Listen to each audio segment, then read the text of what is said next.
მოგესალმებით, დღეს ჩვენ ვისაუბრებთ მადამ დე სტალის და შატობრიანის შემოქმედებაზე. მადამ დე სტალი დაიბადა 1766 წელს და გარდაიცვალა 1817 წელს, ხოლო შატობრიანი დაიბადა 1766 წელს და გარდაიცვალა ბევრად უფრო გვიან მადამ დე სტალის შემდეგ 1848 წელს. მადამ დე სტალის და შატობრიანის მოღვაწეობა ემთხვევა ძირითადად ნაპოლეონის იმპერატორობის პერიოდს და შესაბამისად მათ ნაწარმოებებში ასახული არის ძირითადად ავტორიტარიზმის და თავისუფლების იდეა. შატობრიანის შემოქმედება ძალიან მალე განავითარებს ავტობიოგრაფიულ მოტივებს, თუმცა ჩვენ ვნახავთ, რომ აგრეთვე მადამ დე სტალის ფიქციურ ნაწარმოებებშიც, მას სულ 2 რომანი აქვს დაწერილი, აქაც ავტობიოგრაფიული მოტივებია განვითარებული. შატობრიანის შემთხვევაში შეგვიძლია დავასახელოთ მემუარ დ'ოუტრ-ტომბ, ანუ მოგონებები საიქიოდან და მადამ დე სტალის შემოქმედებასთან დაკავშირებით მის რომანებზე ვისაუბრებთ, მაგრამ აგრეთვე აღნიშნავთ იმ ფაქტს, რომ მადამ დე სტალი ძირითადად წერს აგრეთვე ზოგადად ევროპასთან დაკავშირებულ პრობლემატიკაზე, ის წერს ზოგადად ევროპის მომავალზე და აგრეთვე ქალის საკითხებთან დაკავშირებულ პრობლემებზე და თავისუფლების იდეა და ასე შემდეგ, რაზეც გვექნება ახლა ჩვენ საუბარი.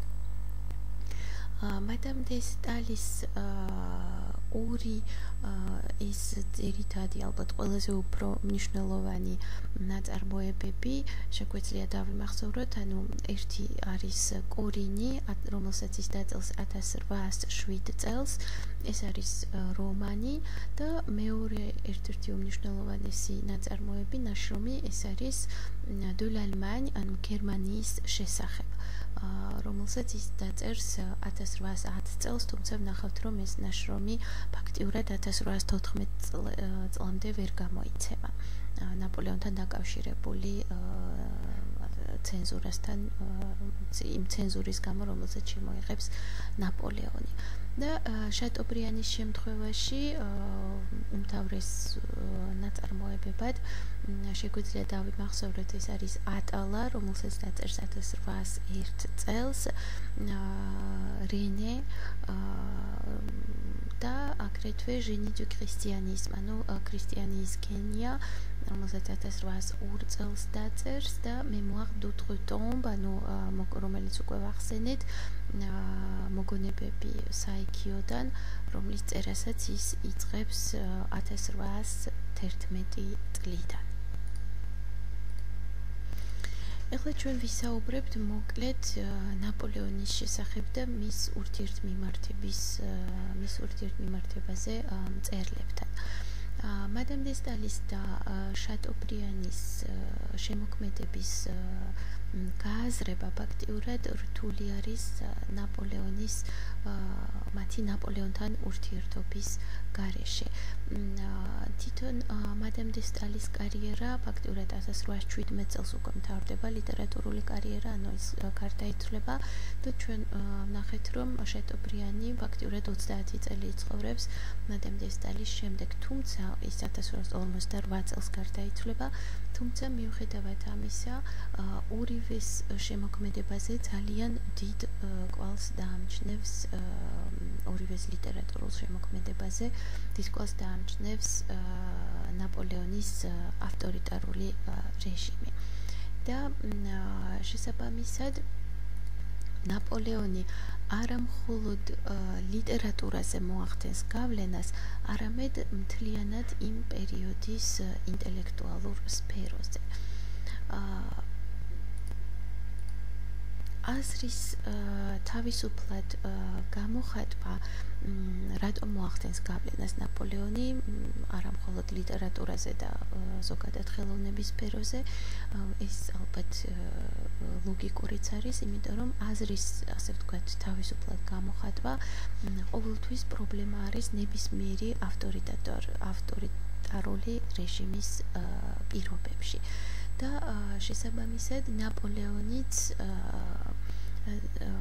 ნაპოლეონიც პირველი რასაც გააკეთებს ეს არის რომ ცენზურას დაუქვემდებარებს პირველ რიგში თეატრს და აგრეთვე პრესას ანუ ეს ორი ასე ვთქვათ მომენტი რომელიც ალბათ ყველაზე დიდ გავლენას ახდენდა მკითხველზე და მაყურებელზე და რაც შეეხება ლიტერატურას ლიტერატურის სფეროში ის მხოლოდ რამდენიმე ავტორს მისცემს უფლებას რომ თავისუფლად გააგრძელონ თავიანთი ლიტერატურული კარიერა ანუ თავისუფლად გააგრძელონ პოეტური ნაწარმოებების შექმნა თუ რომანების დაწერა და ასეთ ადამიანებად ის ირჩევს ისეთ პიროვნებებს, ისეთ ავტორებს, ვინც მიაჩნია, რომ არანაირ საფრთხეს არ წარმოადგენს მისი ავტორიტარული რეჟიმისთვის.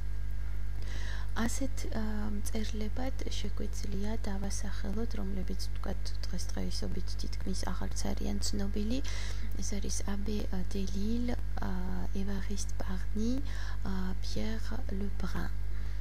რომლებიც ასე ვთქვათ თავისუფლად სარგებლობენ კიდევ და თავისუფლად შეუძლიათ რომ გააგრძელონ წერა. რაც შეეხება თეატრს, თეატრის სფეროში მთელი რიგი ცვლილებები მიმდინარეობს.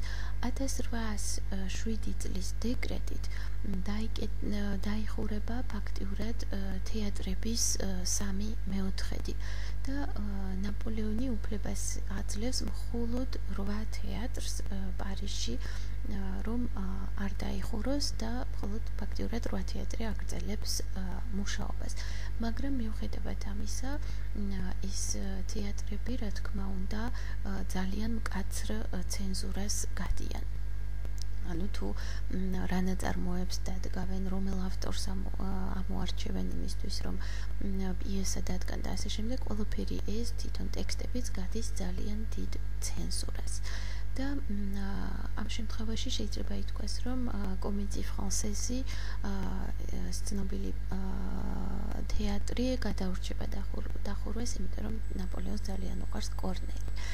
და ნაპოლეონს ვთქვათ, გარდა იმისა, რომ ის შემოიღებს ძალიან მკაცრ ცენზურას, მხოლოდ ცენზურა არ აკმაყოფილებს, როგორც ძირითადად ავტორიტარული რეჟიმების პირობებში ხდება ხოლმე და ნაპოლეონს სურს რომ მწერლებმა ვთქვათ პოეტებმა მას მიუძღვნან, ასე ვთქვათ, მას ქება უძღვნან და არიან განადიდონ მისი პიროვნება, განადიდონ მისი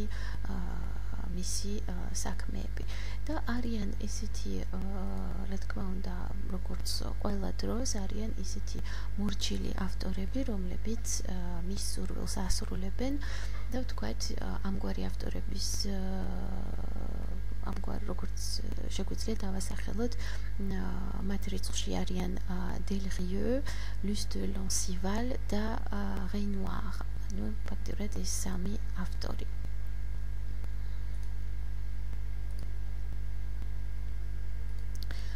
იმპერიის პერიოდში ყველაზე